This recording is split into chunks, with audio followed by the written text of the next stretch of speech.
Alright, this is Good to Go Creations, and this episode about how to sand out runs we purposely put in the paint and then buff out the sand marks. So right now we've already got the sanding done. We figured people wouldn't want to watch that because there's a lot of sanding in our last episode, but we will film the buffing for everybody to see. Well, me and Andrew got all the runs sanded down, so it's a little bit smoother. And last night we were working on buffing it out, but in the process of sanding out the runs, we had a big build up on the wheel arches.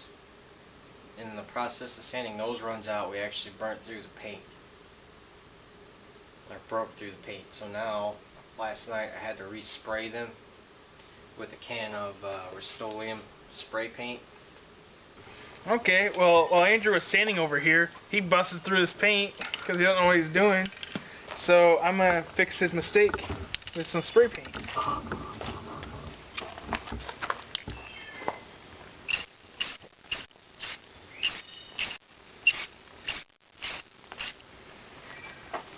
That's the first coat.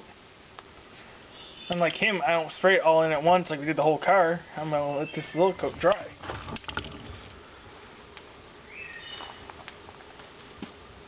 As you can see, the run's still there because he didn't get the run out. He just broke through. This was actually his side, so he didn't get the run out and he broke through the paint. No, I only broke through a little bit. You finished it off. I didn't see a purpose of just breaking through a little bit. You might as well go big or go home, you know. Show them how nice that bumper looks, though. The bumper looks nice. Okay, so here's a spot where we got some of the runs sanded out and buffed. It looks awful. Not really. What was that? Did you just knock my buffer on the ground? Idiot. Anyway, I think it looks okay. I mean, it's not the greatest, but it's Rust-Oleum. Hey, wait! What? I haven't wiped that side off yet.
Well, the flare's been sanded and buffed in, and I gotta tell you, it hasn't blended in 100%. It almost looks like there used to be clear coat here and then it peeled off. It kind of looks like that. But it's not incredibly noticeable, but for future reference, if I were you, I'd probably mask this off right here. Just mask it off. This has kind of been a learning experience for me. This is only the second time I've done this, and this is the only time I've really tried to make it look good. But I mean, if you get huge runs like I had, honestly, if you want it to look perfect, I'd probably just sand the paint down again and put another coat over it, because it's been a nightmare trying to get all this fixed up. And where the runs gathered right here, this is probably a common place for runs to gather. It was so deep that after a couple days of drying, the paint was still wet in there, and then when you start hitting these runs with a buffer, it starts yanking the paint out, and then it comes right through. So that's why I had to repaint it in the first place. But that's as good as it's gonna get.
Well, there you have it.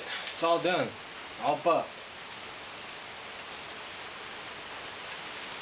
Now, the only thing left is, according to my friend, I have to wait like a month or two for the paint to fully cure before I put some wax on it, because the wax will trap in all the stuff that emits off the paint as it's drying. So you gotta wait a while to do that. I'll probably put a coat of wax on it. Maybe that'll help a little bit, smooth it out. But I think it looks pretty good. I buffed it at a pretty fast speed because black shows all the swirls, everything that could be wrong with the paint, it's going to show. So maybe black isn't the best thing to paint a car for the first time. But so I turned the speed of the buffer up quite a bit, and it smoothed it out a little bit better. Now, if you're trying to wet sand a car and then buff it out, I highly recommend you use a buffer. One of these ones of things, not the dual action. Because if you're trying to hand buff this out, you might as well just not even do it, because it's going to take you forever. Hand buffing, I tried it and I just wasn't getting anywhere. Hand buffing can work like when this paint starts to fade. I can hand buff it out and it'll probably work pretty good. But if you're trying to get like sand marks out, I definitely have one of these. This was like $20 or $40 from Harbor Freight. This is my friend. He let me borrow it.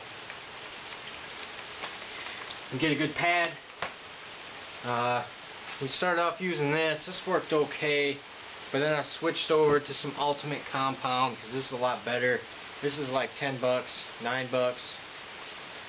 That Turtle Wax is like $5 or $6, so it's only like $3 more. And I'd definitely go with that. The Turtle Wax didn't work out that great. It worked okay, but not as good as I wanted it to. And it's done, finally. I wouldn't recommend trying to do something like this unless you have a lot of patience. You know, if you're one of those guys who when things start going wrong, you get all frustrated. You know, you can't be doing that because this had a lot of frustration. I admit I got frustrated, but you just gotta, you know, step away from it for a minute, keep your cool. Because it can be frustrating when you get all the paint runs and then you start burning through, or sanding through the paint when you're trying to get them out, and then burn through the paint with the buffer. It's just, you know, it's not like buffing a regular car with normal paint on it. This stuff is pretty soft, I think, compared to regular paint, so, you know, it's easy to screw up. So just, you know, keep it cool. Just remember you don't got that much money into it. You're gonna buff it out. It's gonna look okay. It's gonna look pretty good considering how much money you'll pay for it.